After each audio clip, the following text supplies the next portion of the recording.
Hello everyone. एक बार फिर से स्वागत है आप सब लोगों का आपके अपने चैनल जीएस बाय शुभा में। कैसे हैं सब लोग? मैं आशा करती हूँ सभी लोग बहुत ही अच्छे होंगे, एकदम स्वस्थ होंगे। चलिए अब अपनी आज की पॉलिटी की क्लास पर आते हैं। जैसे कि आप लोग जानते हैं, पॉलिटी में अब जो हम टॉपिक कवर कर रहे हैं उसका नाम है प्रीएम्बल ऑफ द कॉन्स्टिट्यूशन, संविधान की प्रस्तावना। तो आज इस टॉपिक की 5वीं क्लास है। ठीक है, तो अब तक हम इस टॉपिक में क्या क्या बातें पढ़ चुके हैं, किन किन चीज़ों के बारे में कंप्लीट डिटेल में हम कवर कर चुके हैं, एक बार मैं आपको बता देती हूँ। फिर हम आज जो हम पढ़ने वाले हैं उस पर आते हैं। अब तक हमने पढ़ लिया था कि सबसे पहले कौन से देश ने अपने संविधान के अंदर प्रस्तावना को अपनाया था, फिर और देशों ने अपनाया जिसमें से हमारा भारत देश भी एक था। फिर हमने क्या जाना, जो भारत संविधान है, जो भारत का संविधान है, भारतीय संविधान है, उसकी जो प्रस्तावना है उसकी विषय वस्तु किस प्रकार से है, हमने उसके बारे में जाना। फिर हमने ये जाना कि जो प्रस्तावना है उसके तत्व क्या हैं, किस प्रकार से उसके तत्व हैं। फिर हम जो पढ़ रहे थे, हम जान रहे थे कि जो प्रस्तावना है उसमें कुछ मुख्य शब्द हैं। तो जो मुख्य शब्द हैं, वो जो मुख्य मुख्य शब्द हैं उनका एग्जैक्ट मीन क्या है, उनका एग्जैक्ट मतलब क्या है, तो उन मुख्य शब्दों के बारे में हम कंप्लीट डिटेल में पढ़ रहे हैं। ठीक है, तो अब तक हम कौन से शब्दों को पढ़ चुके हैं, कौन से शब्द हैं ऐसे जिनको हम कवर कर चुके हैं। सबसे पहले संप्रभुता, फिर आता है समाजवादी, फिर धर्मनिरपेक्ष, फिर लोकतांत्रिक, फिर आता है हमारा गणतंत्र, फिर न्याय, फिर आता है स्वतंत्रता। तो इन शब्दों के बारे में कि इन शब्दों का वर्णन किस प्रकार से संविधान के जो प्रस्तावना है उसमें किया गया है, इनका मतलब क्या है, हमने डिटेल में जान लिया था। आज हम क्या पढ़ने वाले हैं, चलिए उस पर आते हैं। तो आज के जो हमारे प्रमुख शब्द हैं, सबसे पहला प्रमुख शब्द क्या है हमारा, समता। क्या है समता? अभी समता होता क्या है, चलिए उसके बारे में जानते हैं। समता का अर्थ है समाज के किसी भी वर्ग के लिए विशेषाधिकार की अनुपस्थिति और बिना किसी भेदभाव के हर व्यक्ति को समान अवसर प्रदान करने की उपबंध। अब ये जो समता शब्द है ये किस बात का वर्णन करता है, इसका मतलब क्या है? इसका मतलब ये है कि जो भारतीय समाज है इसमें किसी भी वर्ग के लिए विशेष अधिकारों का प्रावधान नहीं है। ये नहीं है कि किसी वर्ग को विशेष अधिकार दिए गए हैं, सब वर्गों के लिए सभी अधिकार समान है। और साथ ही साथ क्या है, बिना किसी भेदभाव के हर व्यक्ति को समान अवसर प्रदान करने के उपबंध है। मतलब कि बिना किसी भेदभाव के क्या है, प्रियम प्रस्तावना बताती है कि भारत के अंदर बिना किसी भेदभाव के हर एक व्यक्ति को समान अवसर प्रदान किए गए हैं। ठीक है, चलिए नेक्स्ट आगे देखते हैं, आगे क्या है। आगे बताया गया है भारतीय संविधान की प्रस्तावना, जो जिसके बारे में पढ़ रहे हैं, इंडियन कॉन्स्टिट्यूशन की जो प्रियम्बल है, हर नागरिक को स्थिति और अवसर की समता प्रदान करती है। वो क्या करती है, प्रत्येक जो नागरिक है, हर एक सिटीजन को स्थिति और अवसर की क्या है, समता प्रदान करती है। इस उपबंध में समता के 3 आयाम शामिल हैं। अब इस उपबंध में समता के आयाम कौन से शामिल हैं? नागरिक, राजनीतिक और आर्थिक। ठीक है, चलिए आगे जानते हैं। आगे क्या क्या आ गया, आगे बताया गया है मौलिक अधिकारों पर निम्न प्रावधान नागरिक समता को सुनिश्चित करते हैं। अभी जो हम नागरिक शब्द अभी पढ़ के आए हैं, अभी जो हम पढ़ रहे थे, तो जो नागरिक है, नागरिक जो शब्द है, जो नागरिक समता होती है वो क्या होती है, तो जो मौलिक अधिकार है ना, वो कुछ प्रावधान ऐसे हैं जिन पर जो ये नागरिक समता है ये सुनिश्चित करते हैं, हमारे जो फंडामेंटल राइट्स हैं, जो मौलिक अधिकार है। अब वो कौन से हैं, चलिए उनके बारे में जानते हैं। पहले हमारा ए आता है, ए है विधि के समक्ष समता। ये कौन से आर्टिकल में दिया गया? आर्टिकल 14 में। मतलब कि विधि के समक्ष क्या है, सभी लोगों को समता प्रदान की गई है। ब आता है धर्म, जाति, लिंग या जन्म स्थान के आधार पर मूल वंश निषेध। मतलब जो धर्म है, जाति है या लिंग है या जन्म स्थान के आधार पर क्या होता है कि मूल वंश निषेध है। ऐसा नहीं है कि वो मूल वंश वहीं के हो गए या उसी तरीके का उन पर कुछ अधिकार हो गया, सबके लिए समान है। ये कौन सा अनुच्छेद सुनिश्चित करता है? अनुच्छेद 15। फिर से आता है लोक नियोजन के विषय में अवसर की समता। अब कोई लोक नियोजन का विषय है तो उसके लिए सब प्रत्येक वर्ग को, प्रत्येक नागरिक को क्या है, समान अवसर की समता है, समान अवसर प्रदान किए गए हैं। तो ये कौन सा अनुच्छेद बताता है? ये अनुच्छेद 16, आर्टिकल 16 इसके बारे में बताता है। चलिए नेक्स्ट आगे चलते हैं। आगे क्या बताया गया है में अस्पृश्यता का अंत, जो अनटचेबिलिटी होती है, जो छुआछूत होती है, उसका क्या अंत, ये किस आर्टिकल में इस बारे में बताया गया है, आर्टिकल 17 में। ठीक है, चलिए नेक्स्ट आता है ई, उपाधियों का अंत।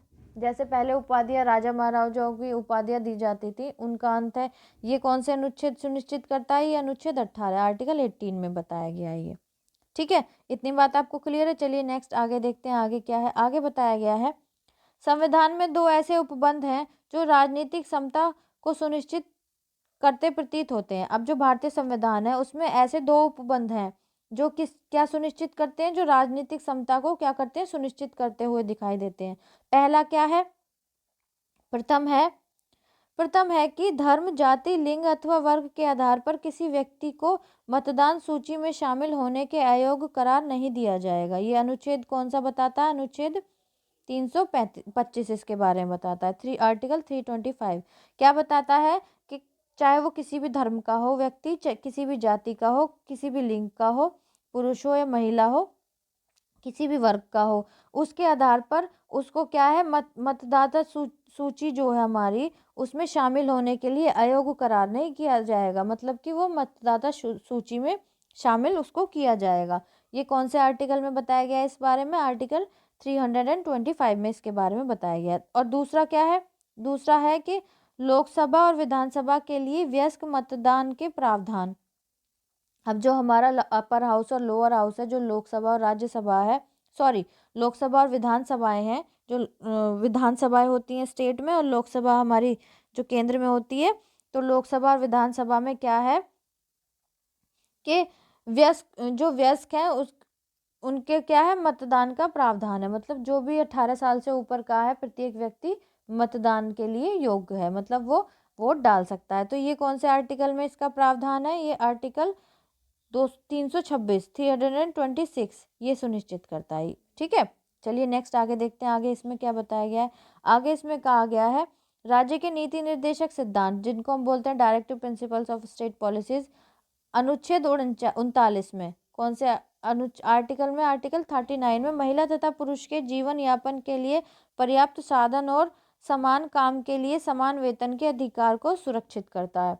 जो कि किसको सुरक्षित करता है, कि महिला हो या पुरुष हो, जो अपने जीवन व्यापन के लिए क्या है, उसको पर्याप्त साधन दिए जाएंगे तथा समान काम के लिए, कोई भी काम है चाहे उसे महिला कर रही हो चाहे पुरुष कर रहे हो, दोनों को समान वेतन दिया जाएगा।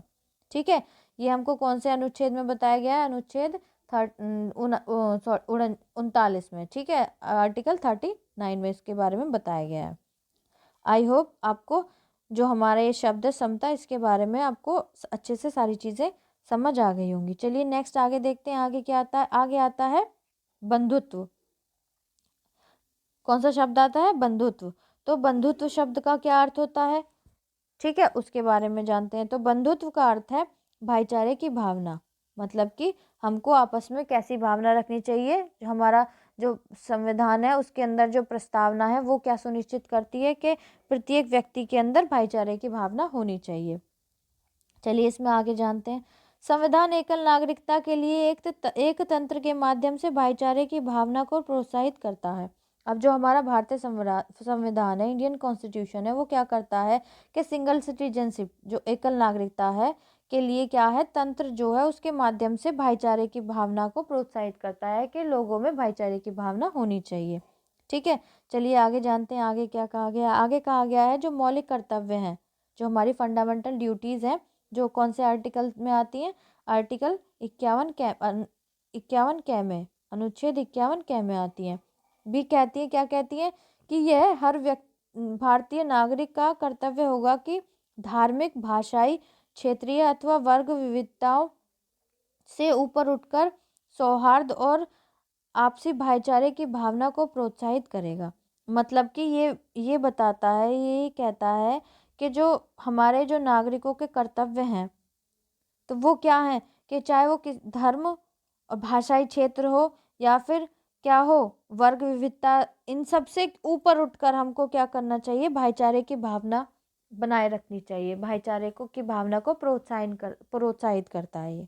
ठीक है, चलिए आगे चलते हैं। नेक्स्ट आगे क्या बताया गया है, आगे कहा गया है जो प्रस्तावना है वो क्या कहती है कि बंधुत्व में दो बातों के को सुनिश्चित करना होगा। अब जो बंधुत्व है, जो भाईचारे की भावना है, इसमें दो बातों को सुनिश्चित करना होगा। कौन सी बात है? पहली बात क्या है? व्यक्ति का सम्मान, और दूसरा देश की एकता और अखंडता। पहला तो ये है कि प्रत्येक व्यक्ति का सम्मान करना चाहिए, और दूसरा क्या है? देश की अखंडता और एकता को क्या करना चाहिए? बनाए रखना चाहिए। अखंडता शब्द को 42वें संविधान संशोधन अधिनियम 1976 द्वारा प्रस्तावना में जोड़ा गया था। अब ये जो अखंडता शब्द है, इसको जो 42nd अमेंडमेंट हुआ था 1976 के अंदर, तो इसको प्रियम्बल के अंदर तब जोड़ा गया था। आई होप इतनी बात क्लियर होगी। चलिए नेक्स्ट आगे चलते हैं। आगे क्या बताया गया है? आगे कहा गया है संविधान सभा की प्रारूप समिति के एक सदस्य KM मुंशी के अनुसार, अब जो संविधान सभा थी उसके जो प्रारूप समिति थी, तो उसके कौन थे? एक सदस्य थे जिनका नाम क्या था? KM मुंशी। तो उन्होंने क्या कहा? उनके अनुसार क्या है? व्यक्ति के गौरव का अर्थ यह है कि संविधान न केवल वास्तविक रूप में भलाई तथा लोकतांत्रिक तंत्र की मौजूदगी सुरक्षित करता है, बल्कि यह भी मानता है कि हर व्यक्ति का व्यक्तित्व पवित्र है। उन्होंने यह कहा कि व्यक्ति के गौरव जो है, प्रत्येक व्यक्ति का गौरव है, उसका अर्थ यह है कि संविधान क्या है? ना केवल क्या करता, जो वास्तविक रूप में जो भलाई है और लोकतांत्रिक तंत्र की जो मौजूदगी है उसको सुरक्षित करता है, बल्कि साथ ही साथ ये भी मानता है कि हर व्यक्ति का जो व्यक्तित्व है, जो कैरेक्टर है हर प्रत्येक व्यक्ति का, वो क्या है? पवित्र है। ठीक है, चलिए नेक्स्ट आगे जानते हैं। आगे क्या कहा गया है? आगे कहा है उन्होंने, इस पर किसी व्यक्ति के गौरव को सुनिश्चित करने वाले मौलिक अधिकार और नीति निर्देशक तत्वों के कुछ प्रावधान बल देते हैं। तो इस पर क्या होता है कि किसी व्यक्ति का गौरव, प्रत्येक व्यक्ति का जो गौरव है, तो उसके लिए, उसको सुनिश्चित करने के लिए कुछ क्या बताए गए हैं? फंडामेंटल राइट्स भी हैं, और साथ में जो directive principles of state policies है, उनको प्रावधानों पर भी बल दिया गया है कि प्रत्येक व्यक्ति का क्या है? हर व्यक्ति का अपना एक गौरव होता है, तो उनको सुनिश्चित करने के लिए भी क्या किया गया है? मौलिक अधिकारों में बताया गया है, और जो directive principles of state policies है उनमें भी इन बातों के बारे में कहा गया है। ठीक है, चलिए नेक्स्ट आगे देखते हैं। आगे क्या कहा गया है? इसके अलावा मौलिक कर्तव्य 51 क में कहा गया है कि इसके अलावा जो हमारे फंडामेंटल ड्यूटीज़ हैं, जो कौन से आर्टिकल से रिलेटेड है? 51 कैसे, उसमें क्या कहा गया है? भारत के हर नागरिक की यह जिम्मेदारी होगी कि वह महिलाओं के गौरव को ठेस पहुंचाने वाली किसी भी हरकत को त्याग करे और भारत की संप्रभुता, एकता और अखंडता की रक्षा करे। अब जो हमारी फंडामेंटल ड्यूटीज़ हैं वो क्या कहती हैं? उनका क्या कहना है? वो कहती हैं कि प्रत्येक नागरिक की, हर एक नागरिक की भारत के अंदर ये जिम्मेदारी बनती है कि कोई भी महिला है तो वो क्या करे? उसकी गौरव को ठेस पहुंचाने वाली, जिससे उस महिला के गौरव को ठेस पहुंचती हो, ऐसी किसी भी प्रकार की हरकत ना करे, ऐसी हरकतों का त्याग करे। साथ ही साथ क्या करे? जो भारत की संप्रभुता और एकता और अखंडता है उसकी रक्षा करे, उसको बनाए रखे। ठीक है, तो ये हो गया क्या? बंधुत्व। तो अब ये जो हमारे शब्द थे संविधान के अंदर, जो प्रमुख शब्द थे, तो वो सारा मैंने आपको एक्सप्लेन कर दिया है, सारे मैंने आपको बता दिए हैं। तो कल हम क्या पढ़ेंगे? हमारा जो प्रियम्बल है, जो प्रस्तावना है, इसका महत्व क्या है, ठीक है, उसके बारे में कल हम जानेंगे। तो आज की क्लास हम यहीं तक रखते हैं, इतनी ही रखते हैं। अगर आपको क्लास अच्छी लगी है तो आप कमेंट में करके ज़रूर बताइएगा, और लाइक ज़रूर कीजिएगा क्लास को, ठीक है, और बच्चों तक भी पहुंचाइएगा, ताकि और बच्चे भी इस क्लास से जुड़ सकें और अपने जो पढ़ाई है उसको अच्छे से कंप्लीट डिटेल में कर सकें, बेसिक से सारा कुछ कवर कर सकें, चाहे वो किसी भी एग्ज़ाम के लिए हो। ओके, अगर आप इस चैनल पर नए हैं, अगर आपने पहली बार विज़िट किया है तो प्लीज़ चैनल को सब्सक्राइब कीजिएगा, ताकि मैं जब वीडियो को अपलोड करूं तो आपको क्या है, नोटिफिकेशन आप तक पहुंच जाए। ओके, और बेल आइकन को भी आप दबा दीजिएगा, ताकि सारे नोटिफिकेशंस आप तक पहुंचते रहें, जो भी क्लास का से रिलेटेड हो या इस चैनल से रिलेटेड हो। तो गाइज़ आज के लिए इतना ही रखते हैं, अब मिलते हैं कल की क्लास में, तब तक के लिए थैंक यू वेरी मच।